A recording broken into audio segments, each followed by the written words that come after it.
just looking at the numbers.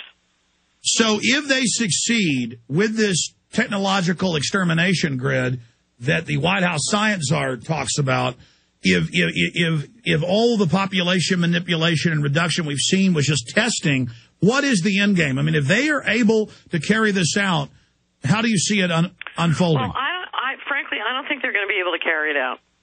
I mean, I'm not saying they're not going to try, but it's a very big planet. What all of us need to understand is, in a world where, let's just take as an assumption that we can be irradiated by a satellite, by invisible weaponry from space, how do you push back against something that is that ubiquitous, both in terms of ability to force or ability to manipulate, whether it's through the media, your iPhone, or whatever?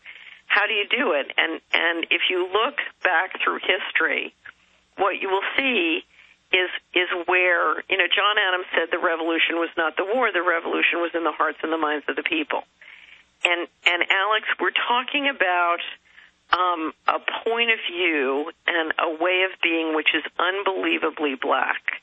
And if there's one thing I know about people are fundamentally healthy and people are fundamentally grounded, and they just do not go along with this kind of blackness.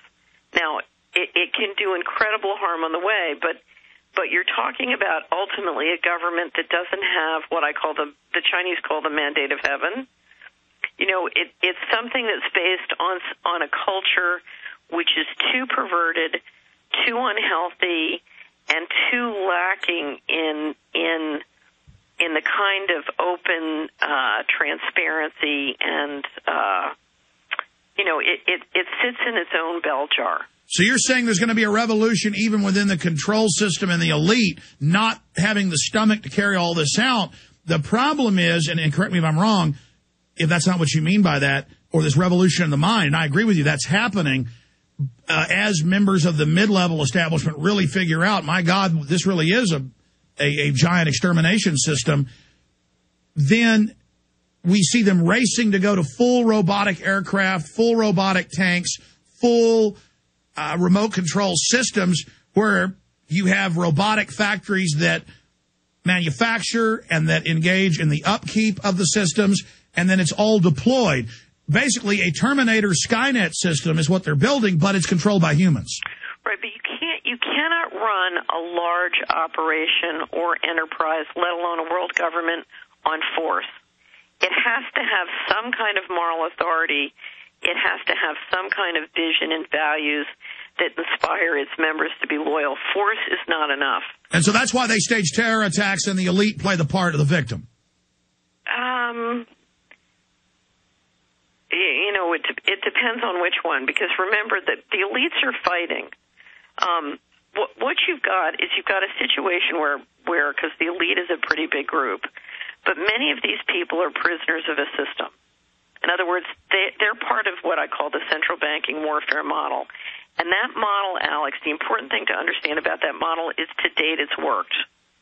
I mean, I'll give you an example. In the summer of 2000, that was a busy summer, I was at a revival for Christian women in Atlanta. T.D. Jakes from Dallas, your state, had rented the Georgia Dome and had Women Thou Art Loosed. And I was sitting there with 100,000 African-American women, and I was taking a spiritual warfare course with a pastor, and I was there with a church. And this particular pastor had worked at DEA.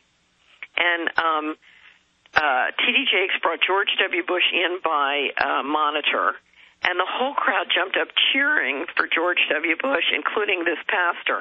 When it was over, what I hadn't explained earlier in my background was I ended up in very serious litigation with the federal government that went on for years and years and years. And, I always say I played Will Smith. If you've ever seen you've seen the movie Enemy of the State, right? Yes. Okay, well, I played Will Smith in real life. It just took me a lot longer to find Gene Hackman. Anyway, so this minister stood up and cheered, and after it was over, I said, Patricia, I lost $6 million, and I almost lost my life trying to stop Clinton and Bush family narcotics trafficking, and you just jumped up and cheered for this guy. And she said, well, he's going to be the winner. And I said, so he's a winner and I'm a loser? And she said, yeah, that's right. That's it. They feel like they're part of the power structure, even though it's going to destroy them. Well, but here's the thing. We have 57% of households in America now, headed for 67%, are dependent on government money. In other words, I call it the tapeworm economy. It's like having a tapeworm. The tapeworm injects into you a chemical that makes you, do eat what's good for the tapeworm, and so the tapeworm grows stronger and you grow weaker. Right now, the majority of us are practicing a philosophy of follow the tapeworm. All that needs to happen, Alex, if you could get a critical mass, say, the 100-monkey syndrome, if you could get 6 to 10% of the people saying, I'm not going to go along with this, I'm going to withdraw. Because you don't want to have a fight with them. You don't want to get in a fight with the satellites. You just want to say, something, I'm pulling my money out of your game because your game is shrinking. The problem with the centralization economically is it's shrinking the wealth. It's making a few people a little wealthier, but it's literally like if our body was in trauma, if you or I got hit by a car, our body was in trauma, the body would preserve the blood for the heart, the lungs, and the brains. What's happening now is the economic body is preserving the blood for the toes and the fingers, and it's cutting off the blood from the heart and the brains. And that's why we're literally contemplating, is this depopulation? Because you're literally killing off the real economy so you can centralize it. Because when you flood a country with this much government money and government debt to keep things going, that's what you're doing.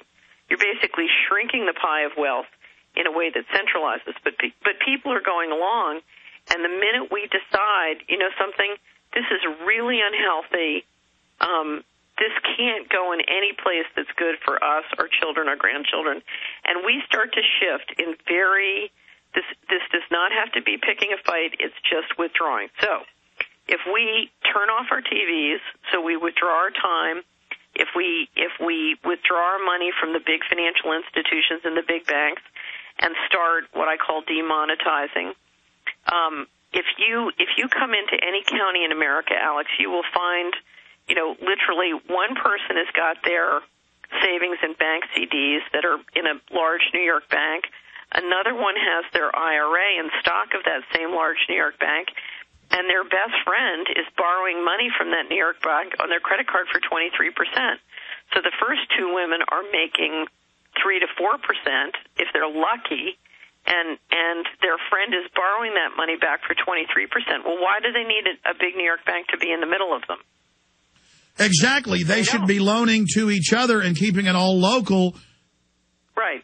Let me give you another example. In Tennessee, because there is here's where the opportunity is. When you start to dig in and you bring transparency to how the money works in a place, and you say, look, let's withdraw from the tapeworm system in a way that makes us money, because the problem we have is our wealth is shrinking. So we need to find a way to withdraw from the system that expands our wealth and stops us from getting drained financially. So, for example, I can't tell you how many communities and counties where you will find government contracts paying a corporation up to $100 and $150 an hour to do something that someone in that community would love to do for $25 an hour plus health care. And they should go in and take control of their counties and make the county spend the money with the locals. But they don't, because one big fat cat wants to keep it all for themselves. Just at a primitive level, they don't want anybody else in the little town getting uppity. They have the same neurosis that the elite has, an instinctive need to keep people down around them, but in the process, they destroy their own future. Well, but I think most people are scared. It's complicated. It's scared. How do you organize to do something that's effective? Now, let me give you an example. In Florida and Tennessee, I'm sure it's more states too, I live in Tennessee, 20% of our population is now on food stamps. 20%, Alex. Now, there was a woman in Florida who worked all her life and then lost her job when the economy went down. She got food stamps. She had a problem with the food stamps, called the food stamp hotline, the customer service line, to discover that the woman she was talking to, who was helping, doing customer service for her food stamps, worked for J.P. Morgan Chase in India. Okay, so the government is paying her not to work, At the same time, the government is paying somebody in India to do a job she could do. This doesn't make any sense because the government is paying twice. But it's a payoff the government's doing to India to go into the globalist model.